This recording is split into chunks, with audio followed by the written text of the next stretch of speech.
Eja Walian sedikit membukakan kurang profesionalnya manajemen Persib di era sekarang, berbeda dengan era Pak Teddy dulu. Mari kita bahas dari sudut pandang penikmat sepak bola, bukan pengamat sepak bola. Dari Sabang sampai Merauke, kita bersaudara. Bobotoh, salam dunia dimanapun kalian berada. Saya doakan mudah-mudahan selalu diberikan kesehatan dan juga diberikan kelancaran dalam mencari rezeki yang halalan dan thayyiban. Amin ya Allah ya rabbal alamin. Bobotoh, salam dunia. Hapunten pisan beberapa hari, mungkin 2 atau 3 hari saya nggak bikin video karena memang nuju alihan bumi. Janten ya fokus angkut-angkut barang sama beberes heula lah bobotoh, dan alhamdulillah sekarang diberikan lagi kesempatan untuk sharing lagi, ngobrol lagi sama bobotoh, dan langsung mungkin akan dibuka soal manajemen nih, soal Eja Walian. Sebelum saya masuk, mungkin Eja Walian adalah pemain yang sebenarnya masih sangat diinginkan oleh bobotoh untuk tetap bertahan, karena Eja memiliki karakteristik yang bisa dibilang menyatu lah dengan bobotoh. Bagaimana kelakuannya gitu kan, banyak herinya juga kan, terkenal orang Sunda seperti dia juga selalu bermain dengan hati. Terlihat di beberapa pertandingan Eja selalu menjadi orang terdepan kalau seandainya ada rekan setim atau yang berhubungan dengan Persib itu diganggu oleh lawan-lawannya. Dan Eja juga sangat berkontribusi lebih kepada Persib Bandung, walaupun Eja mendapatkan menit bermain tidak sebanyak Mark Klok, tidak sebanyak Deddy Kusnandar, tidak sebanyak Beckham Putra, bahkan tidak sebanyak Ciro dan DDS apalagi. Tapi Eja Walian memang memiliki kontribusi yang mati loh, maksud saya yang mati banget bagi Persib Bandung, karena Eja seringkali menjadi sosok yang memberikan sebuah ancaman atau juga kunci dari kemenangan Persib Bandung. Pokoknya Eja tuh bisa dibilang super sub banget lah. Bahkan ketika kemarin kita gagal menang lawan Dewa, gagal menang lawan Arema, tidak sedikit juga bobotoh yang kembali ya mengeluarkan ucapan tentang nama Eja Walian, karena dianggap tidak ada sosok yang selalu memberikan pemecah kebuntuan. Karena Eja Walian ini terkenal di beberapa pertandingan Persib itu menjadi pemain yang dimasukkan dan pemecah kebuntuan, entah itu menciptakan gol atau peluang-peluang yang menjadikan assist. Ketika kemarin kita buntu lawan Dewa, buntu lawan Arema, ya jelas kita kangen terhadap sosok Eja Walian ini.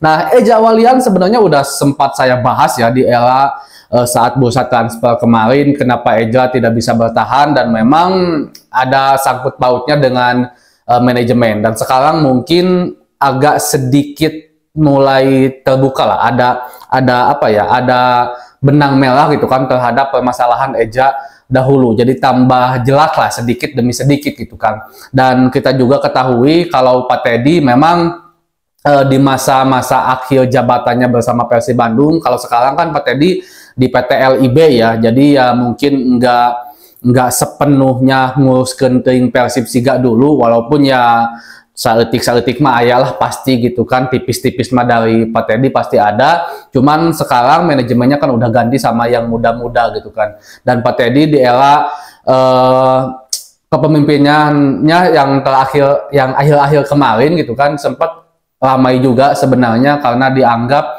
menjadi sosok yang ya biang kerok dari susahnya tiket waktu itu. Walaupun sebenarnya jujur saja untuk saya pribadi, saya tidak menyalahkan siapapun, tidak mendukung siapapun, tapi keputusan manajemen Persib kemarin soal masalah tiket itu yang pada akhirnya itu berdampak kepada supporter yang nonton ke stadion menjadi sedikit sekarang. Bahkan kabarnya ada beberapa supporter Persib yang bubar gitu kan, memboikot dalam tanda petik untuk tidak nonton Persib lagi. Tapi kalau menurut saya memang apa yang dilakukan manajemen Persib itu adalah kemodernan gitu, modernisasi yang memang mau tidak mau, suka tidak suka, awal ataupun akhir sepak bola Indonesia akan menuju ke situ. Dan memang aja yang kebetulan paling pertama itu Persib Bandung. Bahkan beberapa kali dari pihak PSSI, Esko selalu mengatakan contoh Persib dari masalah tiket, dari segi pengamanan. Jadi Persib itu selalu jadi role model pertama. Jadi kalau seandainya kemarin zaman Pak Teddy tidak dilakukan seperti itu pun, keputusan-keputusan manajemen, saya yakin awal atau akhir atau mungkin kedepannya beberapa tahun lagi Persib akan seperti itu. Bedanya apakah ngikutin klub lain yang pertama kali melakukan itu, atau Persib memang menjadi klub pertama dan dijadikan role model oleh tim-tim lain. Punten bobotohnya abi ieu nyarios asal ada bagegeugeung 3 hari 4 hari tidak berbicara di depan kamera, jadi agak susah gitu kan, belum terbiasa lancar lagi. Nah, sekarang memang manajemen Persib Bandung ya dikelola oleh beberapa anak muda gitu kan, dan ada kabar saya ngambil dari beberapa media massa kalau Eja Walian ditanya tentang bagaimana sekarang dia di Persik Kediri, dan Eja mengatakan kalau katanya saya sangat senang sekali pindah ke Persik Kediri karena pemainnya bagus, pemainnya baik-baik, katanya pelatihnya baik-baik, dan juga semua rekan-rekan yang terlibat di Persik Kediri ini baik-baik, dan saya tentu sangat senang katanya bermain di Persik Kediri. Dan Eja juga memperlihatkan performa yang bagus bersama Persik Kediri. Dia menjadi pemain inti, kontribusinya bagus sekali.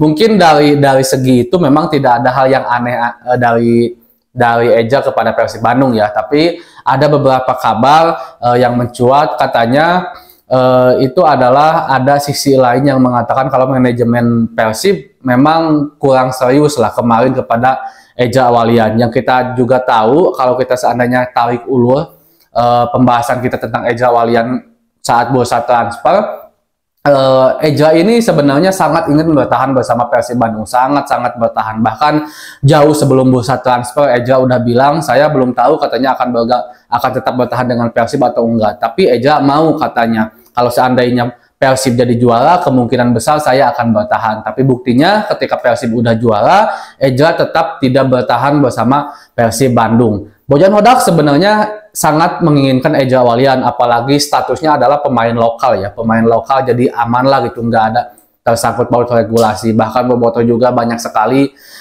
yang menginginkan Eja bertahan. Bahkan sekarang pun masih banyak yang bilang ayo Eja kembali, ayo Eja kembali. Tapi kita harus tahu juga Boboto kemarin saat masalah negosiasi, jadi ya bisa dibilang Eja tidak ada negosiasi yang serius lah gitu kan dari pihak Persib Bandungnya. Jadi kepastian muncul bahasa ulang nama, Eja sebenarnya sangat ingin bertahan dengan Persib. Bahkan Eja itu kalau seandainya Bobotoh ingat, bertahan hampir sampai detik-detik akhir. Jadi Eja belum menerima tim manapun, Eja belum mengucapkan berpisah dengan Persib sampai detik-detik akhir ditunggu oleh Eja. Tungguan apa itu? Tungguan kontrak dari Persib Bandung. Apakah ada dan segala macamnya. Mungkin ada-ada aja, tapi Eja menganggap tidak ada keseriusan lah gitu. Jadi nggak saklek. Jadi pengennya mungkin kalau Eja itu sama kayak zaman Pak Teddy. Kalau seandainya nego soal pemain, nih pemain pengennya sekian misalkan, oh enggak manajemen pengennya sekian, bisa enggak, bisa ayo misalkan kita bekerja sama, kalau enggak ya udah lepas. Jadi cepat gitu, kalau di era Pak Teddy itu selalu cepat. Kita harus akui memang Pak Teddy ya udah lebih profesional, mungkin karena jam terbang juga gitu ya. Dan di era sekarang Eja tidak menemukan itu, jadi kayak ya namanya nguyumang lah gitu, botohnya mencai nguyumang lah gitu. Jadi Eja tidak memiliki kepastian, ya udah pindah aja waktu itu kemarin. Dan mudah-mudahan aja lah ini menjadi apa ya, semacam era baru manajemen Persib di tangan anak muda. Mudah-mudahan lebih baik, karena pro kontra pasti ada aja, dimana ini juga pasti manajemennya sekarang sedang berusaha dalam tahap berkembang. Mudah-mudahan nanti bisa lebih baik, bahkan lebih baik dari pendahulunya Pak Teddy. Dan ya walaupun seperti itu, menurut saya harus sih tetap ada kokolot malahnya untuk mendampingi agar tidak banyak hal yang pada akhirnya jadi miss gitu. Segitu dulu mungkin Bobotoh untuk pembuka lah hari ini. Assalamualaikum